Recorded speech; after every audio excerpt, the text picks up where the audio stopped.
क्या महक है भाभी? क्या पका रही हो छुप छुप के कि पूरा घर महक रहा है? ये ताना था या तारीफ थी देवरानी जी? और दिख रहा है ना आपको मैं क्या पका रही हूँ। दिखेगा क्यों नहीं भाभी, ये आपका मूंग दाल का हलवा घी में जो तैर रहा है। वैसे आज किस खुशी में रसोई का सारा घी खत्म कर रही हो भाभी? कुछ हमारे लिए भी छोड़ दीजिएगा। अरे तुम्हारा सारा दिमाग मुझ पर नज़र रखने और ताने मारने में ही लगता है क्या? भूल गई कल पापा जी बजट बनाने वाले हैं। उत्तरी, मैं तो भूल ही गई थी भाभी कि कल पापा जी का बजट अनाउंस होगा और इसीलिए उनको खुश करने के लिए आप घी का हलवा बना रही हो। घी का नहीं, मूंग का हलवा। ये शालू कचालू भाभी तो बड़ी चालू निकली। मैं तो भूल ही गई थी कि कल पापा जी सबका बजट बनाएंगे। इस बार ज़रूर ये बहुत पैसे मांगने वाली है, तभी तो कैसे तन मन धन से हलवा बनाने में लगी हुई हैं। मुझे भी कुछ करना होगा। अच्छा भाभी, आप हलवा बनाओ, मैं अभी आती हूँ। हाँ। अरे तू कहाँ चली? रात के खाने की थोड़ी तैयारी कर ले। वो भाभी, मैंने ना बाथरूम में कपड़े भिगोए हैं, बस वही सुखा कर आती हूँ, थोड़ी देर में ही आ जाऊँगी। मेरी सिखाए बिल्ली मुझे से म्याऊं। सब पता है तुम कहाँ जा रही हो देवरानी जी। अरे पापा जी, मैं सोच रही थी सर्दियाँ आ रही हैं, आपके सारे गर्म कपड़े धोकर अंदर रख देती हूँ और गर्मियों के लिए निकाल कर सुखा देती हूँ। क्या बात है बहू, महीने के आखिर में तुम सब बहुत एक्टिव हो जाते हो। जी पापा जी, अब काम तो सब मुझे करने ही है घर के, तो अब चाहे जल्दी शुरुआत करूँ या देर से। चलो रुको, मैं कपड़े निकाल कर देता हूँ। अरे पापा, आप कहाँ जा रहे हो? ये देखिए, मैं आपके लिए कुछ लाई हूँ। अरे रानी बिटिया, ये क्या है? पापा, हैंड वॉच है, वो भी ब्रांडेड, आपके लिए लाई हूँ, अपने पॉकेट मनी से पैसे बचाकर। अरे वाह, ये तो बहुत सुंदर है बिटिया। ला, इसे मैं पहन लेता हूँ। ये ननद जी भी ना बिल्कुल बिच्छू के डंक की तरह है। चाहे कुछ भी हो, हमेशा मेरे काम के समय ही पापा की परी बनने आ जाती है। अरे बहू, तुम अभी तक यहीं खड़ी हो। लाओ, मैं तुम्हें कपड़े देता हूँ धोने के लिए। ओहो, तो आजकल छोटी भाभी को भी पर निकल आए, पापा की चापलूसी करने के लिए कपड़े धो रही हैं। ऐसे तो कभी एक रुमाल भी धोकर नहीं देती, पर देखो आज कैसे खड़ी है। ये लो बहू, 3 जैकेट, 2 स्वेटर, 6 पैंट, शर्ट, जुराबे, 1 शॉल, 4 लोअर, टी शर्ट और ये कमरे की बेडशीट और पर्दे भी है, ये भी धो देना।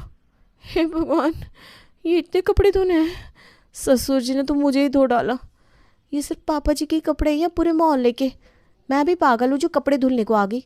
मुझे भी भाभी की तरह पापा जी के लिए कुछ अच्छा पका देना चाहिए था बस। नीलू को ढेर सारे कपड़े पकड़ाकर और नेहा की नई चमाचम घड़ी पहनकर किशोरी लाल जी तो चलते बने। तभी नेहा नीलू की हंसी उड़ाते हुए खिलखिलाकर बोली, अरे भाभी, अगर आप भी चालू भाभी, मेरा मतलब है कि शालू भाभी की तरह थोड़ा सा दिमाग लगा लेती और समझ जाती कि इंसान के मन का रास्ता उसके पेट से होकर जाता है, तो आप भी पापा के लिए कुछ अच्छा खाने को बना देती, आपको यूँ धोबन बनने की ज़रूरत ना पड़ती। और आपका बजट इस बार पापा बढ़ाते थे, आपको यूँ धोबन बन के खुशामद नहीं करनी पड़ती। हाँ, सूप बोले तो बोले, छलनी क्या बोले, जिसमें 172 छेद। खुशामद तो आप भी करिए ननद जी, ऐसे घड़ी तो आप भी कभी ना लाई पापा जी के लिए। दोनों ननद भाभी की आपस की तानाबाजी अभी चली रही थी कि बड़ा बेटा पिंटू किशोरी लाल जी को ढूंढते हुए आया। अरे नेहा, पापा कहाँ हैं? क्यों भैया, आप भी बटन लेकर आए हो क्या? बकवास बंद कर और चुपचाप बता पापा कहाँ हैं। जब देखो तब चिंगारी की तरह चिटकती रहती है। अरे क्या बात है भाई, यही हूँ, पेट हल्का करने गया था। सुबह से तुम सब घरवाले खाने पर खाना खिलाए जा रहे हो। पापा, ये रामलाल मिष्ठान से आपके लिए आपकी पसंदीदा ठंडी ठंडी रसमलाई लाया हूँ, जिसे खाकर आपका दिलो दिमाग ठंडा हो जाएगा। अच्छा, क्या बात है, ये तो मुझे बहुत पसंद है। 5 तो खा ही लेता हूँ, फिर 10 लगे तो देखा जाएगा। अरे टेंशन नॉट पापा, आपका शिंटू आपके लिए पोलो की चाट और दस्त की दवाई साथ लाया है, अब तो जी भर के खाइए। तो भाई कल किशोरी लाल जी पूरे महीने का बजट बनाकर सभी घर वालों को उनके उनके हिस्से का पैसा देने वाले थे। सभी घर वालों ने अपने अपने खर्चों की लंबी लिस्ट पहले ही बना ली थी और सभी आज सुबह से ही किशोरी लाल जी की खुशामद करने में लगे थे। पापा जी, ये आपका मूंग की दाल का हलवा। अरे वाह भाई, मैं तो इसी का इंतज़ार कर रहा था। अब इसे खाकर चैन की नींद सोऊंगा, वैसे भी कल बहुत काम है। अरे जी, ऐसे कैसे सोने चल दिए? पूरा दिन घर से दुकान, दुकान से घर, आप कितना थक जाते हैं। लाइए, मैं आपके पैरों में मालिश कर देती हूँ, थोड़ा आराम मिल जाएगा तो मीठी नींद आएगी। मीठा तो आज बहुत हो गया श्रीमती जी, चलो थोड़ा और सही। फिर क्या, ससुर जी के बेड पर जाती ही उनकी श्रीमती चंदा देवी जी पैर पकड़ के बैठ गई। छोटा बेटा शिंटू भी मौके की नज़ाकत समझते हुए उनका सिर पकड़ कर बैठ गया। सबकी चापलूसी समझ रहा हूँ, ये श्रीमती जी ऐसे तो कभी सीधे मुंह बात नहीं करती, बोलती ऐसा है कि आवाज़ से डंडा मार रही हो, पर आज देखो कैसे पैर दबा रही है। जी मैं क्या कह रही थी, आप कभी कभी ना मुझसे बहुत नाराज़ हो जाते हैं कि मैं आपकी बात नहीं मानती। आज से मैं आपकी सारी बात मानूंगी। मैंने आज प्रेमानंद जी के प्रवचन में सुना कि पति की हर बात में हामी भरना ही पत्नी का पहला और आखिरी कर्तव्य है, और पति के चरणों में ही पत्नी का स्वर्ग होता है। झूठ बोल रही है मम्मी आप। सुबह से तो आप सुमन आंटी के घर पार्टी में बिजी हो, टीवी में सिर्फ आप सास बहू का डेली एपिसोड देखती हो, फ़ोन पर आप सिर्फ खट्टी मीठी कहानियाँ सुनती हो, फिर ये प्रवचन आपने कब सुन लिए? अरे चुप कर तू, तुझसे पूछा किसी ने जो इतना बता रहा है? कुछ नहीं मम्मी, मैं तो बस पापा को धोखे से बचा रहा हूँ। चल जा अपना काम कर, बड़ा आया पापा वाला।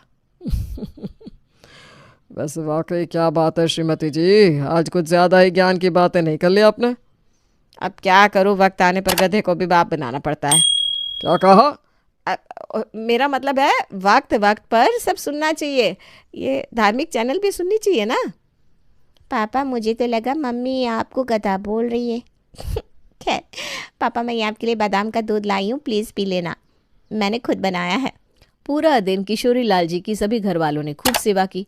किशोरी लाल जी को तो खूब मीठी नींद आई। अगली सुबह 20,000 में कुछ नहीं हो रहा, बच्चों की फीस ही 1,000 रुपया और बढ़ गई है। बच्चों की फीस बढ़ गई है तो तुम अपने खर्चों पर कंट्रोल करो। पापा मैं खर्चा ही क्या करता हूँ, जो है सब आपको पता है। बहुत परेशान हूँ, सोच रहा हूँ दिन रात तो आपके साथ दुकान पर लगा रहता हूँ। अब लगता है कि दुकान छोड़कर मुझे नौकरी कर लेनी चाहिए। जो सोच रहे हो वो सब कर लो बेटा, पर मुझसे इस महीने कोई ज़्यादा उम्मीद मत रखो। वैसे भी पिछले महीने कई त्यौहार पड़ गए, ऊपर से तुम सब कुंभ स्नान करने गए थे, तो भाई पैसे तो उतने ही है ना। ये लो 15,000 रुपये, यही तुम्हारे इस महीने का खर्चा है। पर पापा बच्चों की फीस भी तो है। छोटे साहबजादे, ये 10,000 रुपये आपके। क्या? बस 10,000? इतने में क्या होता है पापा? क्यों, तुझे ऐसा कौन सा काम आ गया जो 10,000 तुझे कम लग रहा है? पापा आप देख रहे हो, घर में सिर्फ 3 छोटे छोटे कमरे में, एक तो आप और मम्मी नेहा सो जाते हो, एक में भैया भाभी। अब कभी मेहमान आ जाए तो मेरे कमरे में, और मुझे हॉल में सोना पड़ता है। तो तू कौन सा 20,000 में विला बनवा लेगा? अरे पापा आज नहीं तो कल बनवा लूँगा ना, पर जब कोई बचत ही नहीं होगी तो क्या बनवाऊँगा? और फिर भैया को 15,000 और मुझे 10 क्यों? अरे बच्चे तेरे हैं नहीं, खाना तू घर पर खाएगा तो फिर दवा दारू से 10 बहुत है। चलो बड़ी बहू, ये 20,000 रसोई के, इसमें मेहमानों की आओ भगत से लेकर तुम लोगों की चाट टिक्किया भी है, इसमें मौज करो। क्या पापा जी, बेकरी चले जाओ तो 5-6 हज़ार का तो बस नमकीन बिस्किट आ जाता है, फिर इसमें मैं क्या ही राशन लाऊं और क्या ही सब्जी। और वैसे भी राशन, सब्जी और गैस सिलेंडर के दाम तो आसमान छू रहे हैं। बहू तुम दोनों की ज़ुबान बहुत लंबी और चटोरी हो गई है, जो आसमान छू रही है। ज़रा अपनी इस चटोरी ज़ुबान पर कंट्रोल कर लो, ये पैसे कम नहीं है। अरे श्रीमती जी, ये ज्ञान अपने लिए रखिए, अब अपने खर्चे बताइए। बहुएं खाएंगे नहीं तो क्या भूखी मरेंगी? ये लो बड़ी बहू 25,000 राशन के, और ये 5,000 तुम्हारे लाली लिपस्टिक के, और ये 5 बच्चों के नाश्ते, नूडल्स, समोसे के। वैसे इसकी जगह गुड़ घी खिलाया करो, वो ज़्यादा अच्छा रहेगा। पापा जी लाली लिपस्टिक का तो मेरा कोई खर्चा ही नहीं है, बस वो आजकल थोड़ी तबीयत ठीक नहीं रहती ना, तो हॉस्पिटल के खर्चे बढ़ गए हैं। बहू घी में तैरता हुआ खाना कम बना तो खाकर बीमार कम होगी। मेरे कमरे से कटोरा उठा लेना, अब भी वो हलवा घी में तैर रहा होगा। अरे पापा जी इस महीने मेरे मायके में शादी भी है, तो खुद को और बच्चों को कपड़े भी तो लेने होंगे। अच्छा ऐसी बात है, तो ये लो 5,000 और, अब सब इसी में निपटा लेना, इस समय बहुत कड़की चल रही है। ये शालू भाभी तो बहुत ही चालाक है, कैसे बहाने पर बहाने मारकर पापा जी से ज़्यादा पैसे ले लिए, पर मैं कैसे मांगूंगी? ना ही तो मेरे बच्चे हैं, ना ही मायके में शादी, मुझे भी बीमार होना पड़ेगा लगता है। छोटी बहू ये लो 10,000 तुम्हारे। पापा जी इतने पैसे में क्या ही होगा, ये तो बहुत कम है। कम पैसे है? बहू खाना पहनना घर का है, दवा दारू के लिए तो 10,000 भी बहुत है। अरे इसमें तो तुम्हारी सहेलियों के साथ घूमने का भी खर्चा निकल जाएगा। ये माँ जी भी ना बस इनका ही बोलना बाकी रह गया था। खुद तो रोज़ नई नई साड़ियाँ गहने कपड़े लेंगी, किटी पार्टी में जाएंगी। मेरी 2 सहेली के साथ इनका 1 कप चाय पीना भी चुकता है। अब इन्हें कैसे समझाऊं, मेरे भी कुछ खर्चे हैं, कुछ पर्सनल ज़रूरतें हैं। नेहा बेटा, ये 10,000 रुपये तुम्हारे। पापा बस इतने ही? इतने ही मतलब 10,000 है बेटा। पापा बुक्स, कभी प्रैक्टिकल, कॉलेज आना जाना, कुछ पर्सनल चीज़ें, कितना कुछ हो जाता है, इतने कम में कैसे होगा? ज़रा अपने दोस्तों की बर्थडे पार्टी में कम जाइए ननद जी, सब हो जाएगा। भाभी आप कहना क्या चाहती है? मैं पापा से पैसे लेकर गिफ्ट्स बांटती फिरती हूँ।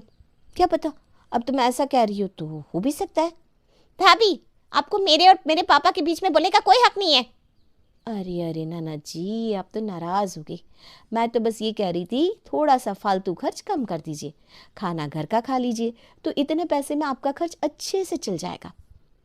ठीक कह रही है तुम्हारी भाभी बेटा, जहाँ ज़रूरत हो बस वहीं खर्च करो।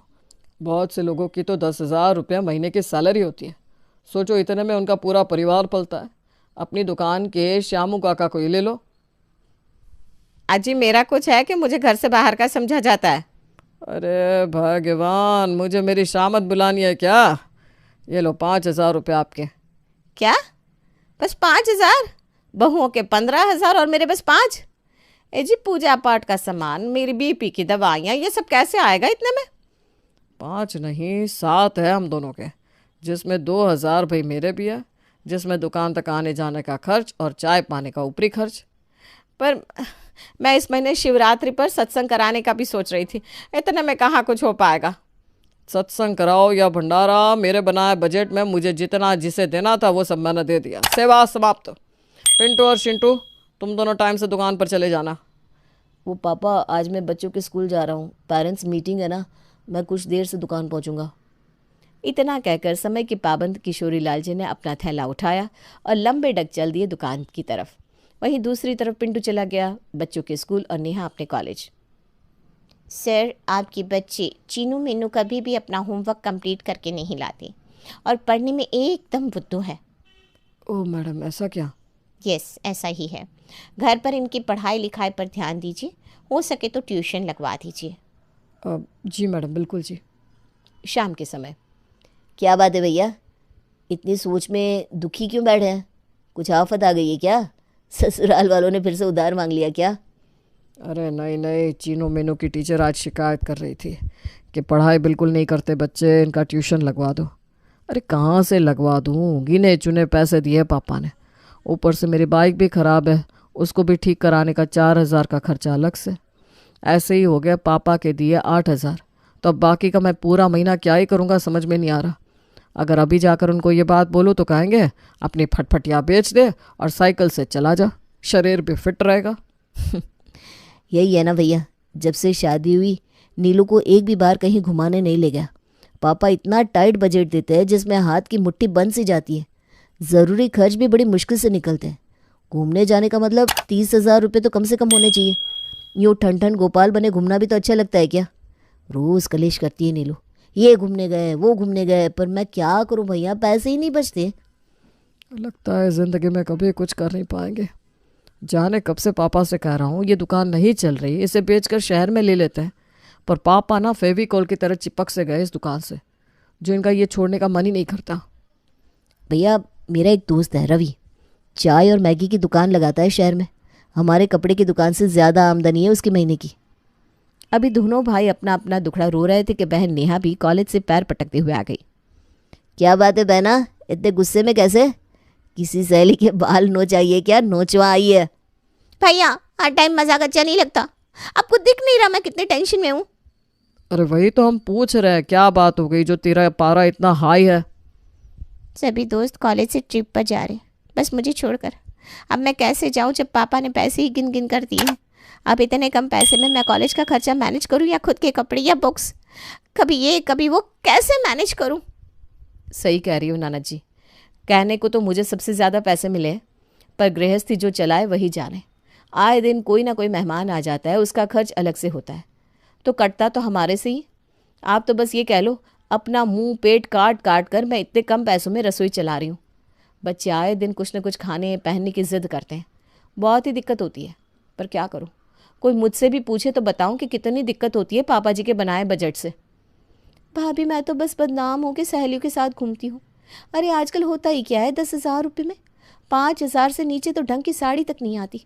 और मैं सहेलियों के संग जाती ज़रूर हूँ, पर कभी खुद के पैसों में से एक पिज्ज़ा तक नहीं खाया। सब ज़रूरी कामों में खर्च हो जाते हैं। भैया अब बहुत हो गया। मुझे अब ऐसा लगता है कि हमें अब पिताजी के सामने अपना मुंह खोलना ही पड़ेगा। उनको बोलना पड़ेगा कि ओस चाटे प्याज नहीं जाती, हमारा बंटवारा करके हमें हमारे हिस्से के पैसे दे दे, हम अपना अपना अलग करके खा लेंगे। हाँ छोटे, पापा बंटवारे के जो पैसे देंगे कुछ इधर उधर उधार लेकर शहर में दुकान डालूंगा, तभी कुछ पार पड़ेगी, वरना नहीं। ये सब हो जाए भैया तो ज़रा राखी के बंधन को भी निभा देना। हाँ हाँ क्यों नहीं बहना। तो चलिए जी, अभी चलकर हम सब आज पापा जी से साफ साफ शब्दों में बात करते हैं। हाँ भाभी, करनी तो पड़ेगी, क्योंकि अब पानी सर से ऊपर चला गया है। अब हम अगर आज नहीं बोल पाए तो कभी नहीं बोल पाएंगे।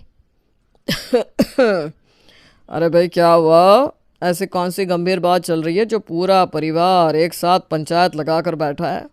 किशोरी लाल जी का इतना बोलना था कि पूरा परिवार का गुस्सा उन पर बरस पड़ा। किसी की नज़र उनके हाथ पर नहीं गई। चश्मा तो आपका टूटा पड़ा है जी, ये क्या कागज़ लिए घूम रहे हो अंधेरे में? अरे ये क्या भाग्यवान, तुम सब तो बिना सांस लिए बोले जा रहे हो। सुनना किसी को था नहीं। ये ज़मीन के कागज़ है।